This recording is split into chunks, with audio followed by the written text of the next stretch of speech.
hello, and welcome back, family, friends, loved ones, to The Grand Weaver. It is a pleasure to be alongside you as we get to walk this journey with Jesus, the Grand Weaver, in fact, who is folding our stories together. And we see this as a gift, as an opportunity to see how we can come alongside goodness in the world.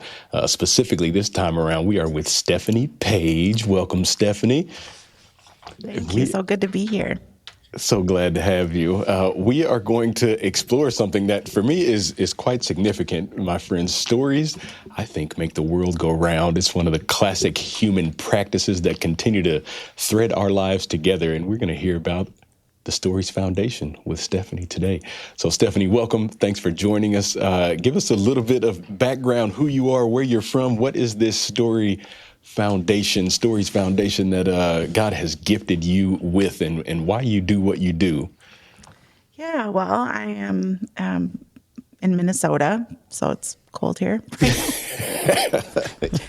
which the weather feels like a significant topic of conversation, being from Minnesota. And I'm a mom. I have 4 girls, and I do anti-human trafficking work. So for 12 years, I've spread awareness about human trafficking and then supported survivors, done prevention work with kids and teens. And in 2 weeks, I think I can say that, we're going to be opening a Give Back Cafe where all the profit will go to support the work that we do and then also support survivors and those vulnerable and be a place for community and connection. So that's the short version.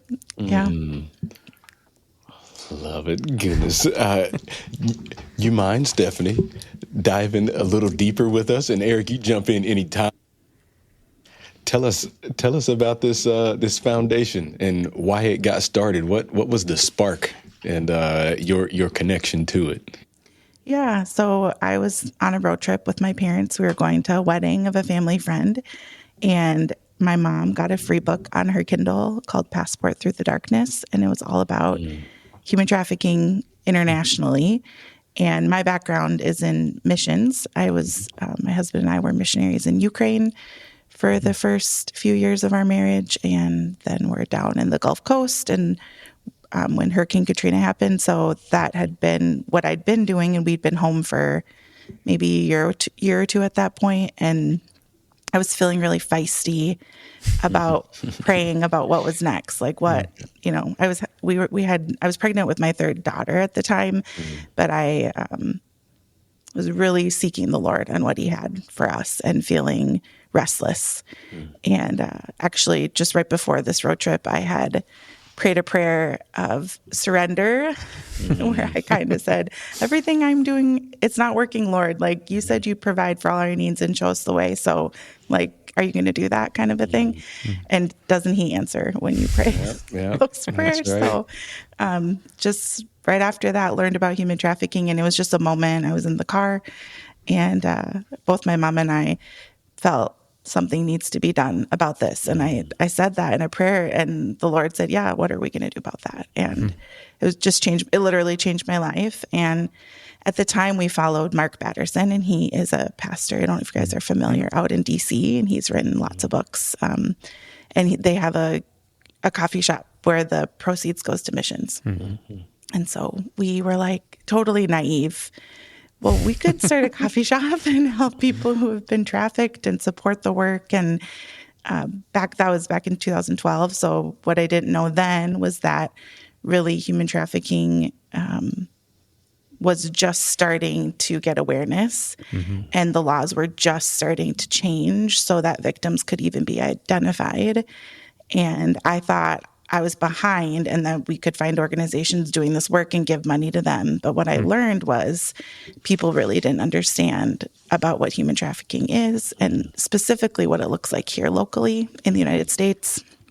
And so that's really where the journey began, was with awareness work. And but since the beginning, we've wanted to start a nonprofit coffee shop to engage the community and use social impact business to make a difference.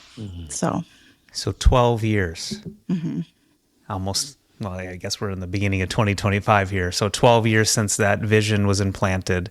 And it's interesting for you to give context for human trafficking, because it is a topic of conversation now. but great context for 12 years ago. We weren't really talking about this. And so what a good reminder. Did you imagine that God was calling you into advocacy and awareness on the front side of it, or just starting a coffee shop? At the very beginning, I couldn't have imagined the advocacy and awareness that I would have to do. But I learned really quickly that in order to engage people in the cause, you first have to explain what it is.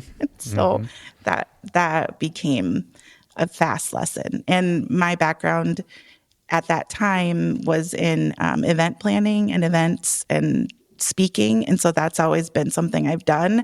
So that was a natural way for me to take a first step, was to start talking to anyone who would listen. That's what I used to say, which, wasn't as many people as I thought it would be, but it's a hard topic and it's overwhelming and it really is very personal.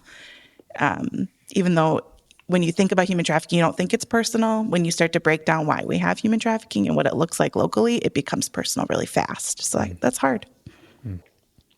What should we know about human trafficking?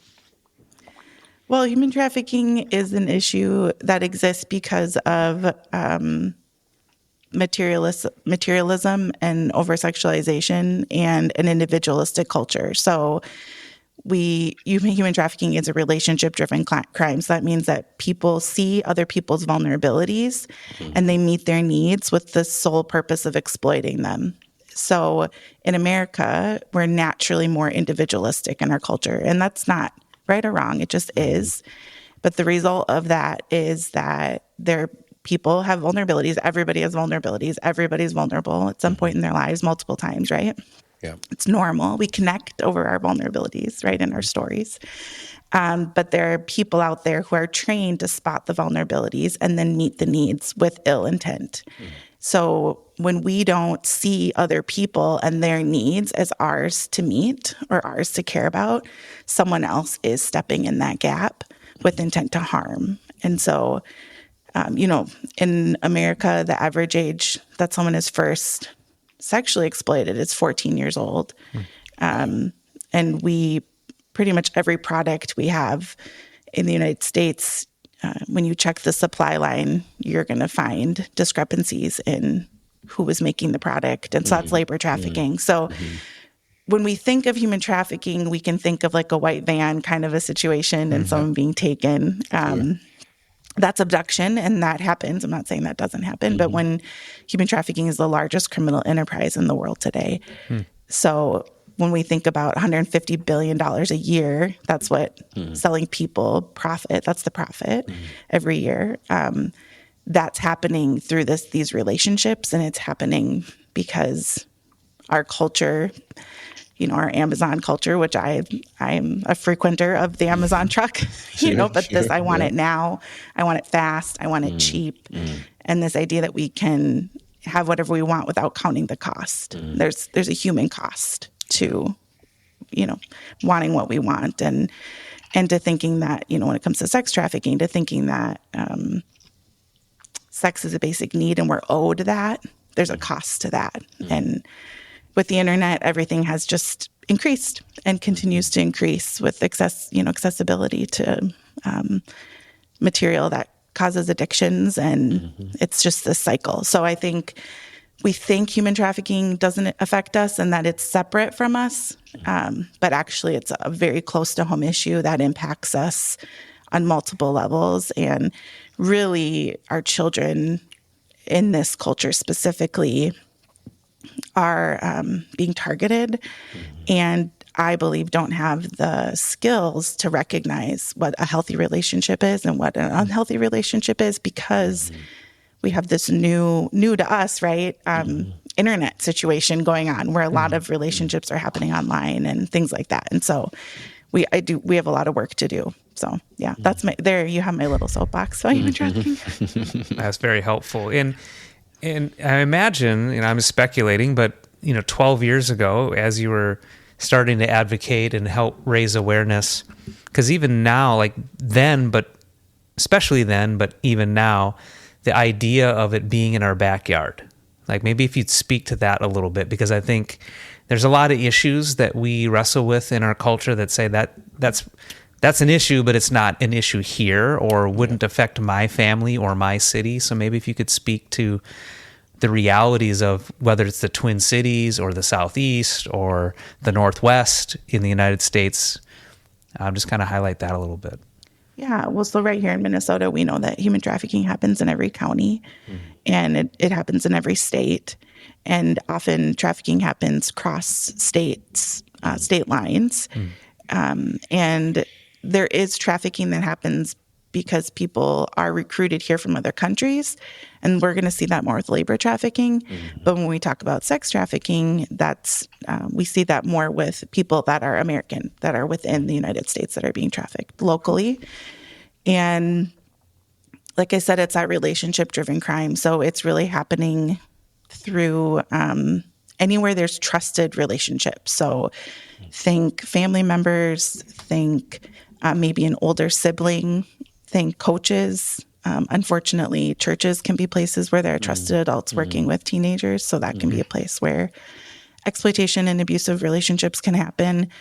And again, it's that meeting of needs. So specifically, teenagers have these unique emotional vulnerabilities, right? Where, and especially now, I think with insecurity and isolation on the rise, we see that in this generation coming up.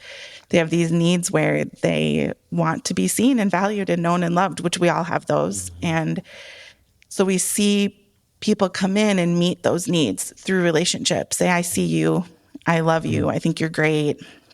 I'm going to buy you this thing you want, this pair of shoes or, whatever. I want to date you. I want to be in a relationship with you. And they'll do that for the amount of time necessary to earn trust. And then there's a point where they turn and the abuse starts.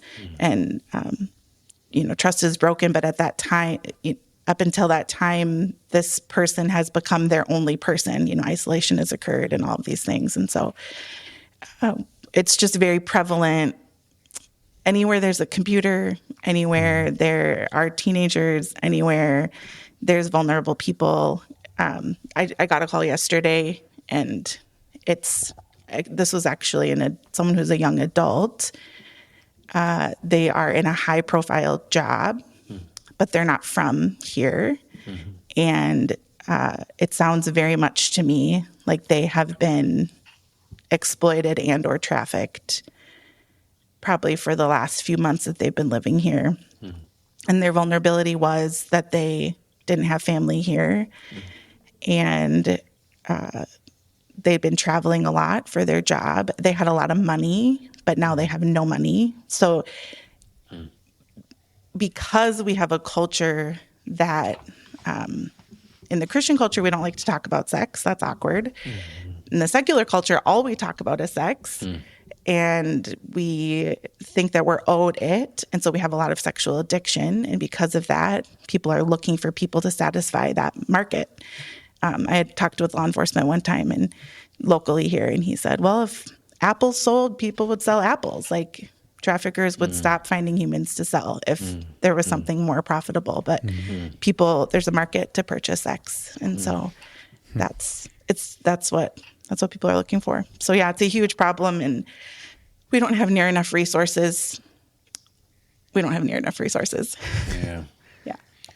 Well, Stephanie, tell us about what you do get to do with the resources available to you right now. How, with this multi-billion-dollar industry, the role that your organization, that Stories Foundation, gets to play in what I might call interrupting the cycle and the kind of consumer mindset, individualistic kind of meet my needs over all other people's dignity, value, and worth. How do you all step in and interrupt that cycle? Yeah, I like how you said that, interrupting the cycle. So we do awareness work, and we always have done that. And I think it's just so important for us to understand what human trafficking is, because then we have the ability to do something. If we think that human trafficking is abduction, it is paralyzing, right? Like, what am I going to do? Just keep my kids in the house? I have 4 girls, right? So No one's ever going anywhere, right? That's not a way to live. We can't do that. So, but when we recognize that this is in relationships, well, then we have power. We have action.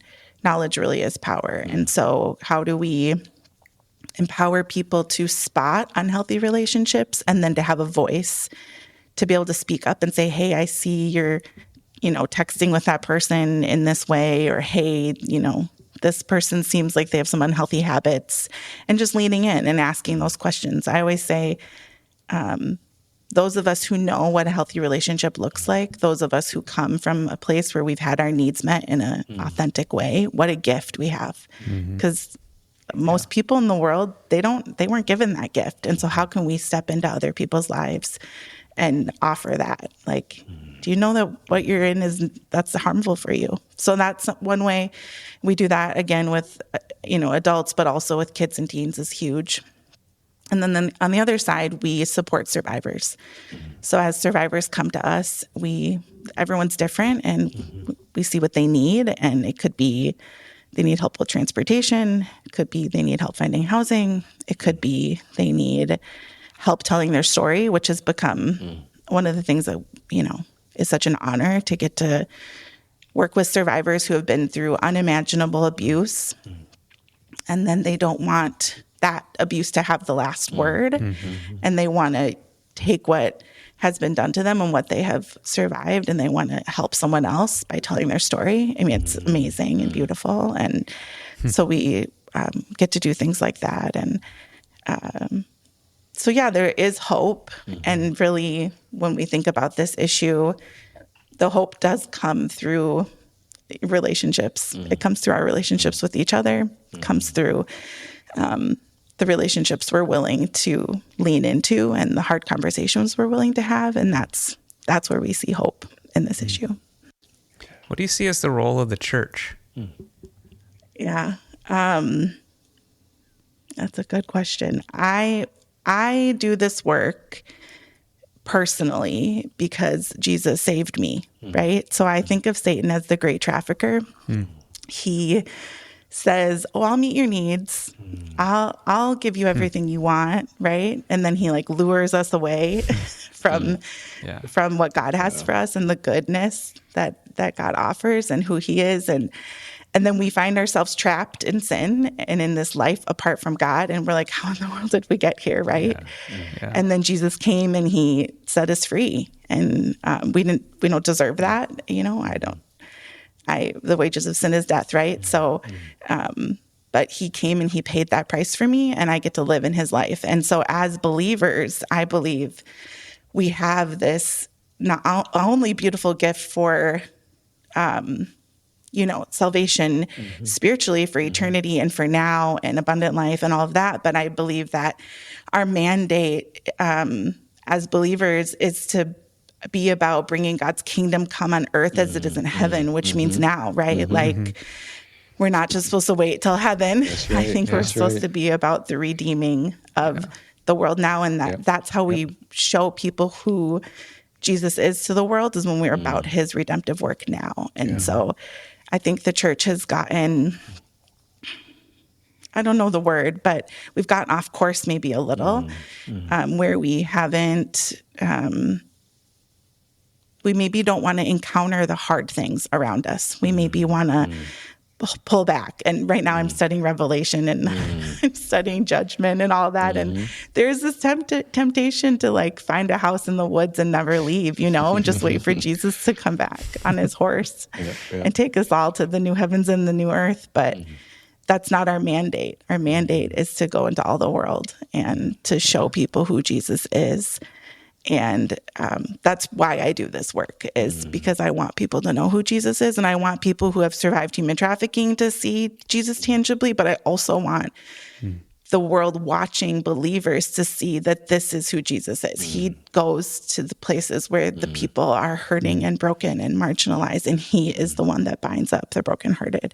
And he is the one that puts what was shattered back together, and he is the only one that can redeem and restore. And what an honor That's what we get to do as people who know Christ, right? And so that's what the church is called to do, is to, I think, lean into these hard conversations, and where we maybe our humanness we want to hide, to follow Jesus to where he leads us, which is to the hurting and the broken. Yeah.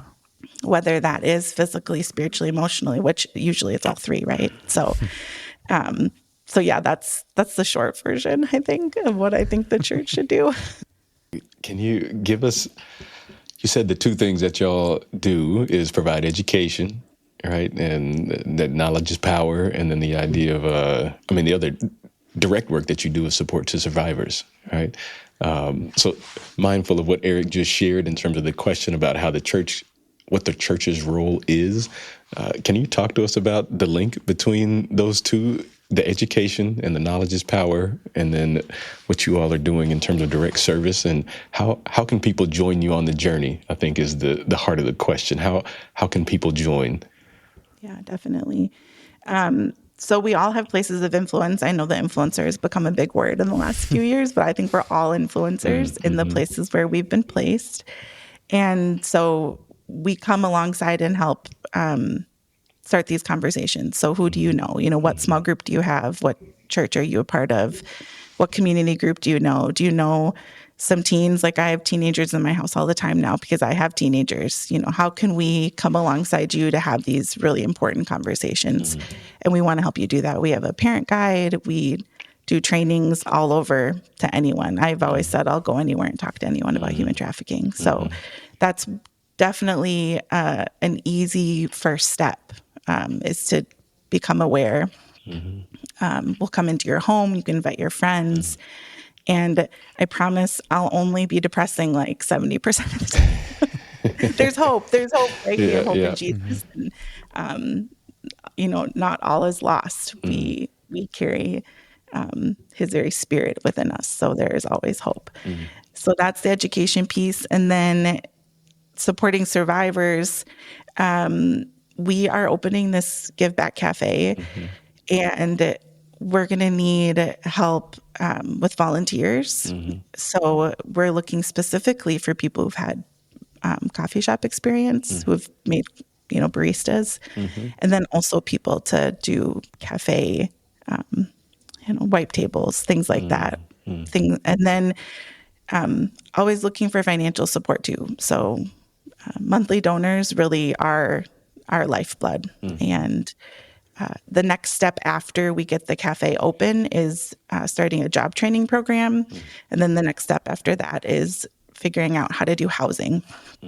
And so those are other areas of opportunity if people have experience in job training, and or if they have access to housing. There's a lot of different ways we could do that. I would really like to have 3 to 4 apartments available so that we can house a variety of, like, we could take someone with kids, or we could take someone who is a male. So if you have just one house, you're limited on who you can take. So that's a lot of answers about how people can get involved. But yeah.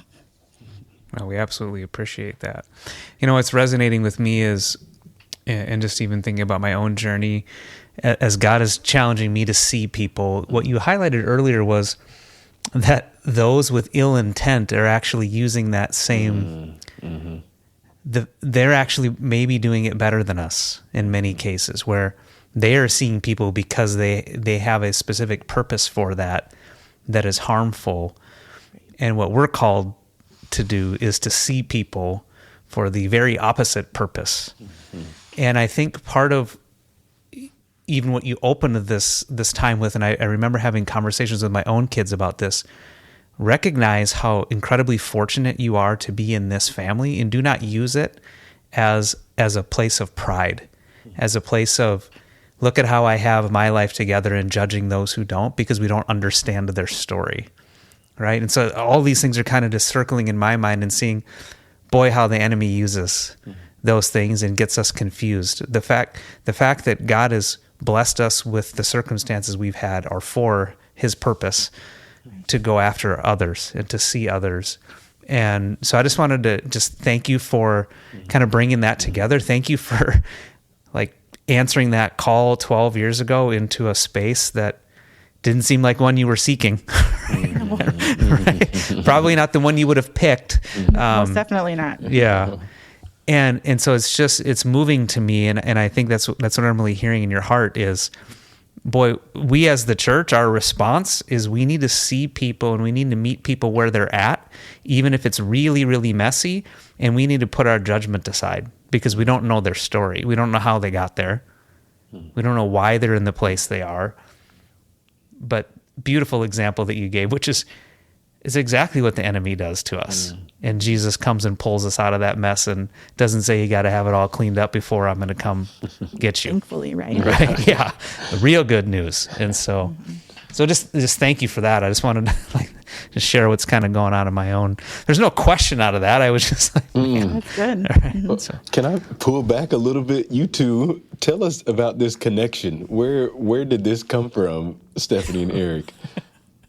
Well, we know all the same people, but don't really know each other. It's one of those interesting things. And so I had the opportunity to serve in ministry with Tyler Rowland, who is related to Stephanie. And Stephanie actually lives like right behind our senior pastor at our church. And so there's all these like circles of we've crossed paths sort of in ways. I think my wife's been to something that you've been part of. Yes. So that's all I know. And then I was like, as we were starting the podcast, it was your name was given to me as one of the ones I should reach out to. So I did. So that's my side of it. Yeah. And so what's your side of the story? That's it. Yeah. Tyler's my brother-in-law, and Hope Fellowship has been a great community, such a great community. And yeah, we're doing really good work. Really thankful. So, yeah. And so I'm just, and as far as timing, it's great because, yesterday as Stephanie and I were just catching up for a second, it's awesome to see that this dream that she's had for a long time is now coming to fruition with the cafe. And hopefully this podcast can play a little bit of a role in raising some awareness to that cafe and how others can come support it. I'm thinking of my 15-year-old daughter who has a heart for ministry and missions and is working the little coffee thing at church. Yeah. What a great way for her or others to come and serve in a way, because I think it's so hard for us. We're always looking for tangible ways to serve. We say that. I don't know that we're always very intentional about going out and looking, because you don't really have to look very far to find places of need. But if you're listening to this podcast, I'm just going to say, like, as Stephanie highlighted, if you have any connections to housing type projects, and I know some of the people that listen do, if you're stirred around coffee, if you have definitely some financial means to support this particular area, it is a big need. And another layer, Stephanie, you said the next step once you all launch the cafe, and I wonder about if you have an order of those 3 projects, but that the job capacity and workforce development that's the other layer, right? Yeah. So we had wanted to build a building that would have been a coffee shop in the bottom, and then apartments on the second floor, and have a retail space. And we actually bought land in Ramsey that we let go of this summer. We bought the land in 2020. And our economy hasn't been awesome. And nonprofits have to bring a lot of money to the table to get any kind of loan. And so we let go of that land this summer because our price to build kept doubling every year. And so it was just too much cash. And so we're renovating a space in Blaine where we'll have the coffee shop cafe, and we'll do events there, and it's going to be amazing. But we still want to do that job training and then housing. Those are still very much a part of our mission and what we see the need is great for. So part of what we do with the coffee shop cafe is we will have that retail space and we make products. Sure. So that job development piece will happen through product development, more behind the scenes. And that's it's like, I'm the visionary and the one in charge. So I'm working on that right now we're also trying to get the cafe open. That really is the next piece of that puzzle, is putting that program together. And then, we'll see what happens with housing. That's why I put it out there, because the plan was to have housing be a part of our original vision. So we've had to pivot away from that, but who knows how God's going to meet that need. And, the other day I said, well, someone could give us a house, or, we could partner with another organization, and my dream would be, and the vision we've had is apartments, because, the access to housing for adult victims of human trafficking is, almost none in Minnesota. And then if you have a child, that's goes down even more to maybe just a couple places. And then if you're a male, it's pretty much non-existent. So if you are an adult male that's been trafficked or exploited, which we do have that, just recently I came across that, there's nowhere for you to go. It's the most helpless feeling to get a call and hear a story about an adult male who has been exploited and to not have any help, as in housing to offer. So if we have apartments, we have more flexibility to help more people. So that I don't have a timeline. Sure. But you never know. That's right. It's a huge need. It's a huge need. So it's a very tangible need somebody could help meet. Yeah. Could you paint a little more of the picture around, just so people get a sense of it? What are the services that are wrapped around and available in the trafficking space, and where are the biggest gaps? You've kind of highlighted some of those, but maybe just help our listeners understand, hey, there is available counseling services or financial resources, whatever those things are, and then here's where the bigger gaps are in sort of that equation for maybe the Twin Cities or nationally. Yeah, I think it's kind of the same. I would say Minnesota has been a leader in anti-human trafficking work, and in our laws, we're the ones that pioneered what's called safe harbor, and that means that anyone under 24, if they are arrested for prostitution, they're not treated as a criminal, they're treated as a victim, whereas prior to, the law went into effect 2012, 2013. So before that, if you were arrested, let's say you're 14 years old and you were arrested for prostitution, you went to jail, and the person purchasing you got like $100 fine or something. So we pioneered that law here. Not every state has safe harbor laws.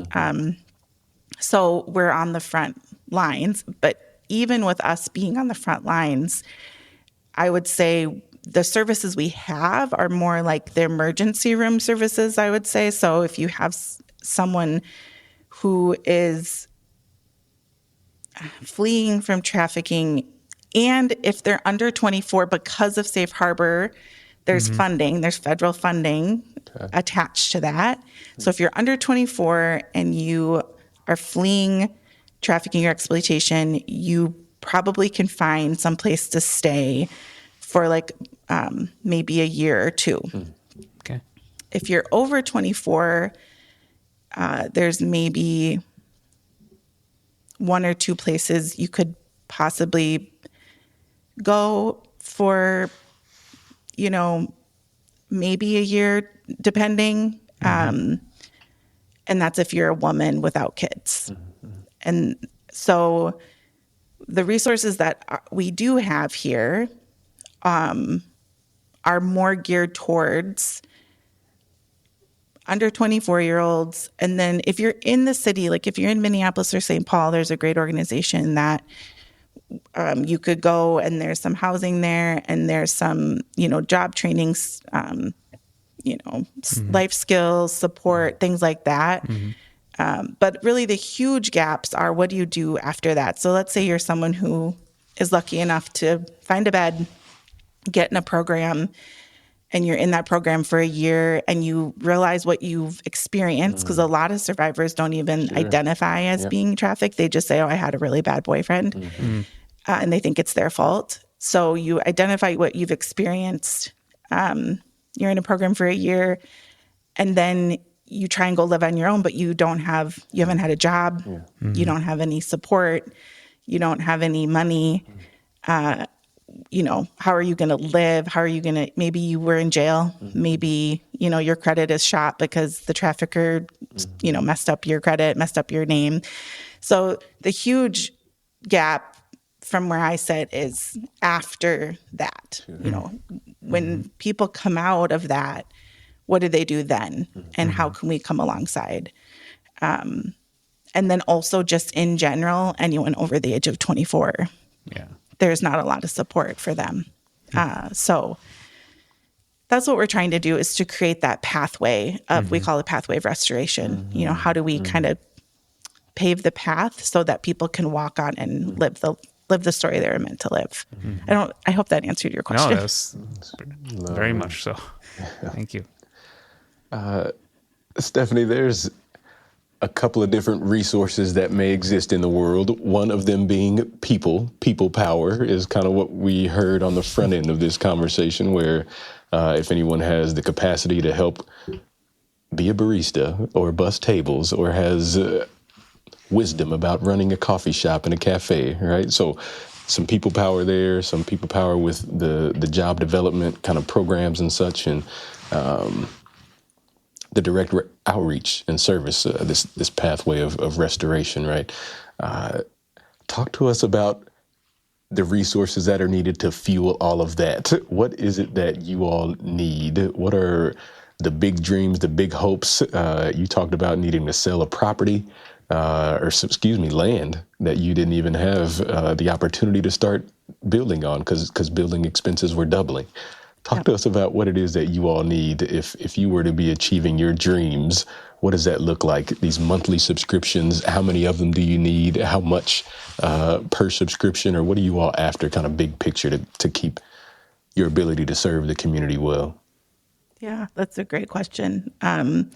So I think what's interesting about the issue of human trafficking is there's not a lot of funding for it. And so I think when I did not do nonprofit work before this. So I have a lot of compassion and empathy for people who I used to be people that didn't understand how it worked, Yeah.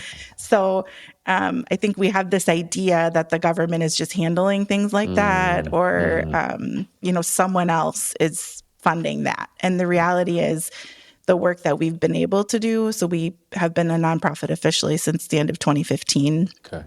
So we're coming into our 10th year or right now. Yeah.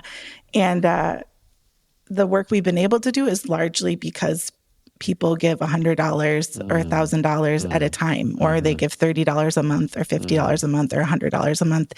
People ask me all the time, well, don't you have large donors? And we've had a few, like 2 large-ish donations, but mostly it's just individuals giving what they can. And it's so cool because before we became a nonprofit, we had to decide if we were going to become a small business, like an LLC that just gives back, which would have been awesome, or if we were going to go the nonprofit route.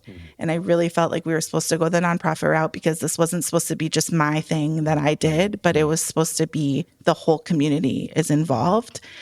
And so it's really beautiful what can happen when a bunch of people do seemingly really small things all together. We can create change.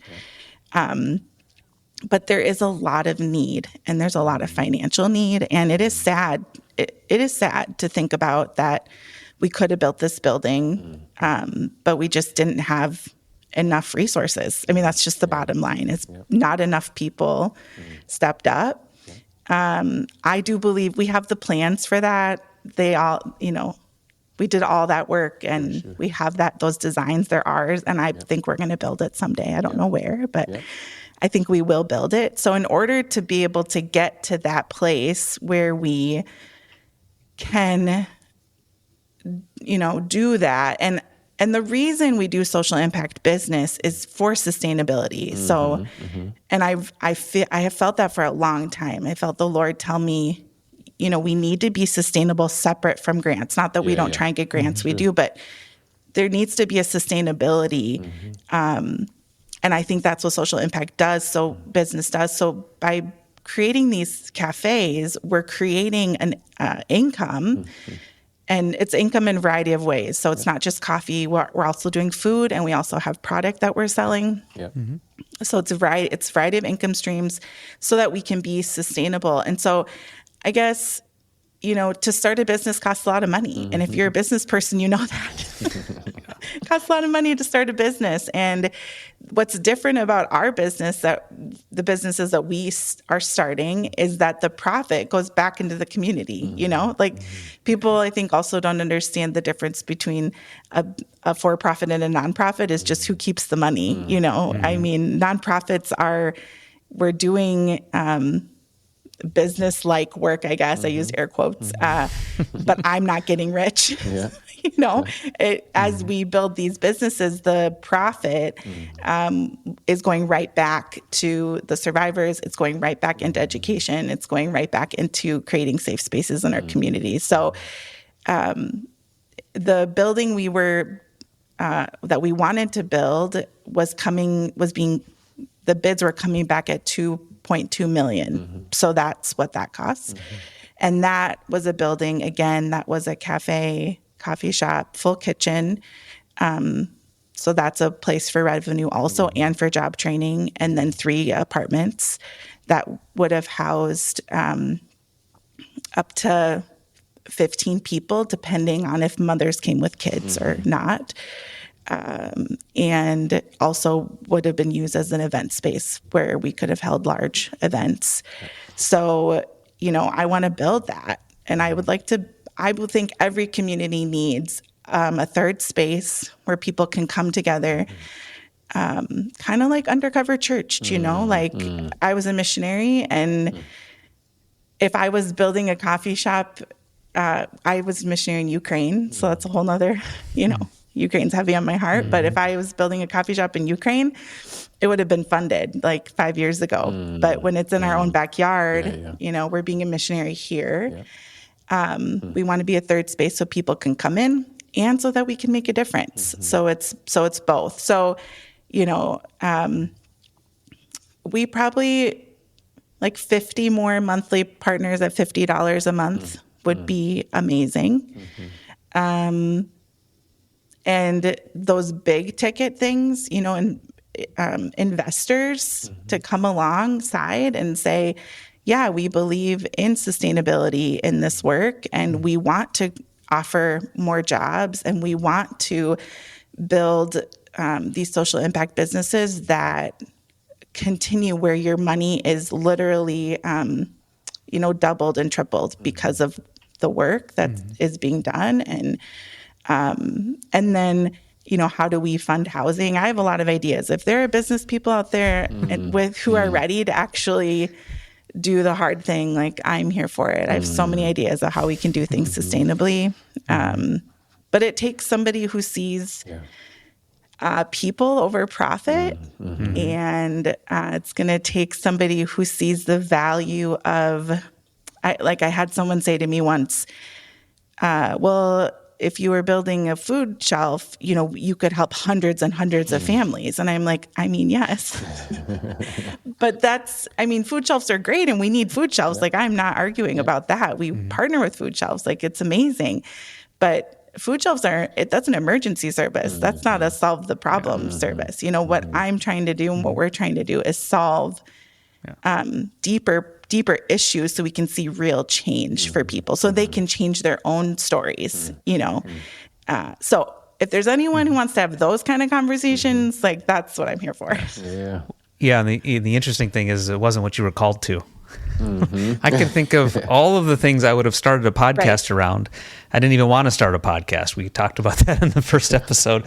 But the reality is we have to be obedient to what God calls us to. And so, just to your point earlier, I'm not running from the thing that's hard, right? You're inviting people into God. God called us into this. If God has called you in the same way, I will tell you, there is a lot of stirring in the Twin Cities around business as ministry. And so there's this move for those of us who lead companies, for-profit businesses. I'm one of them. We're gathering and we're saying, okay, how do we advance the kingdom through our workplace? that's hard too, because we're shifting a mindset of all for profit driving. We think about things and we'll just write a check at the end of the day. That's really not the answer. You're doing the work on the front end of saying, hey, we're going to build a business for the purpose of advancing the kingdom. That's pretty hard on the front end too. And so it's hard, but at the same time, there is a movement and a stirring that is happening with plenty of people of means. That's why we started this podcast, right? Like, hey, there are people that are on the front lines that have a tremendous sense of purpose and calling, which you've illustrated here for us today. And there are people that have tremendous amount of resources and aren't real clear on their purpose right now. And so for those who are being stirred and want to know a little bit more, encourage you to reach out to Stephanie. You can tell that she'll go anywhere. I really will. Right, to sit down and have a conversation. So thank you for inviting us into your story, Stephanie. Yeah. Ron, what do you got for us? Yeah, of course. There's two things, Stephanie. I want to nail this number. So I heard 2.2 million.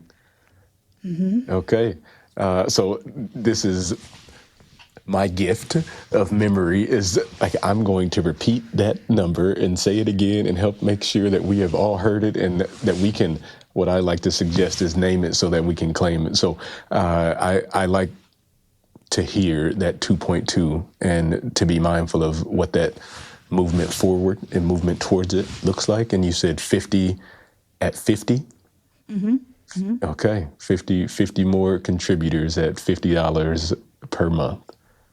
Okay, so those are the two big needs. I think in closing, one thing I heard you say a lot throughout our conversation today was we. I'm wondering who is the we? Can you give us a quick snapshot of your team, the people who you get to see that are joining you and seeing the dignity and worth of those who you serve? Yeah, I'm so grateful that that we don't walk alone, right? You couldn't do it alone. And there's two of us that are full-time staff. So Annalena, she works with me and she does marketing and operations. She's amazing. And then we have three people that are part-time. So we have a bookkeeper and someone that helps with social media and admin, things like that. And then I have a board of directors. So there's 10 on the board, and then my parents are really involved too. My mom is my co-founder, and my dad is our vice chair on the board, and I'm very grateful for them and how they've. It wouldn't have happened if my mom hadn't said, "Yeah, let's do it." So, and both my parents have been very supportive, and I'm very grateful for them. And then, we have a community of people that have chosen to have the hard conversations and do invest in the thing that is different than what anyone else is doing. And in faith, really, sowed seeds for a future of, sustainability and for women who we don't see yet. There's a lot of and men too. It's like I said, just this week, I got a call about a male victim. So there's a lot of people waiting, I think, for opportunities for them. Yeah.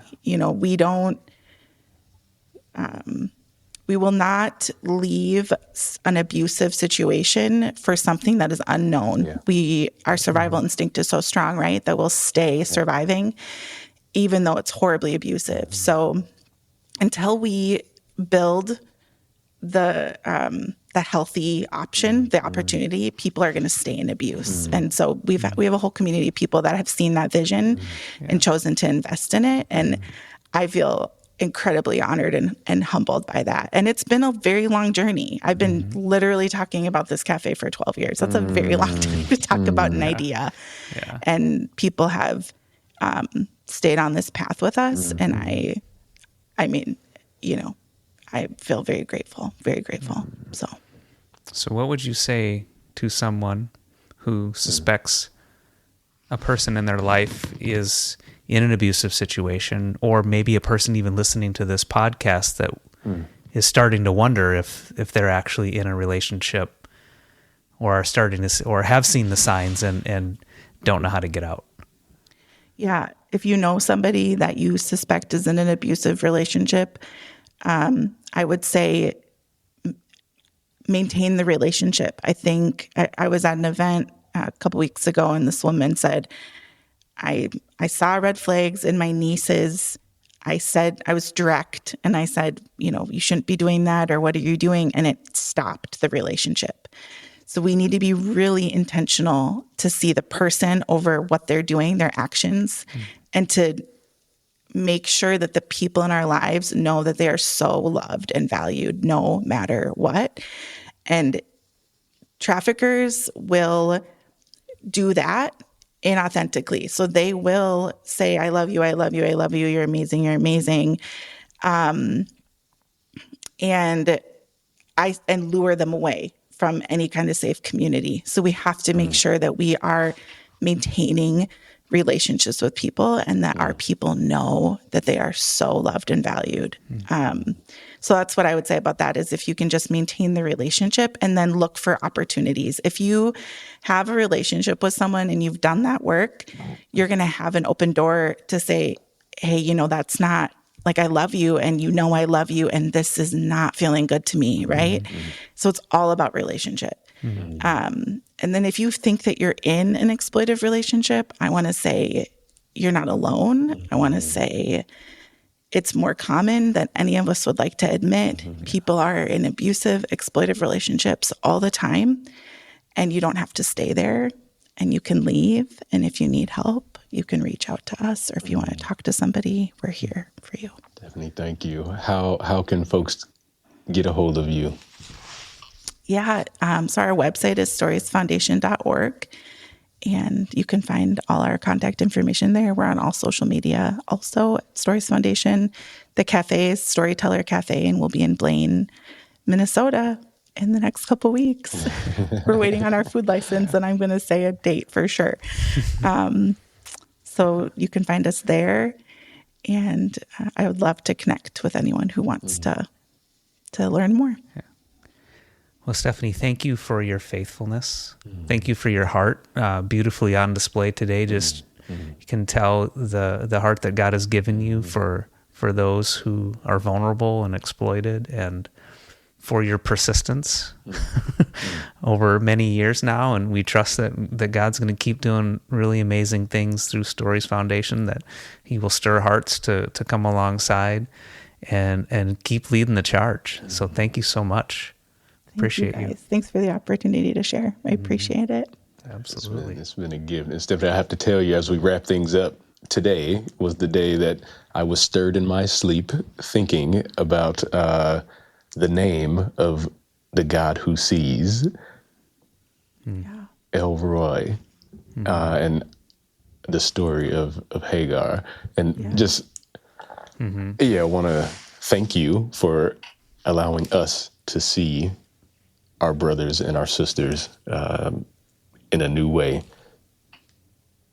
in a way in which God would call us to see one another, as opposed to the great trafficker in the ways in which we have been taught to see one another, but to see the dignity, value, and worth in fellow image bearers. So thank you for what you do and for reminding us of why we do it.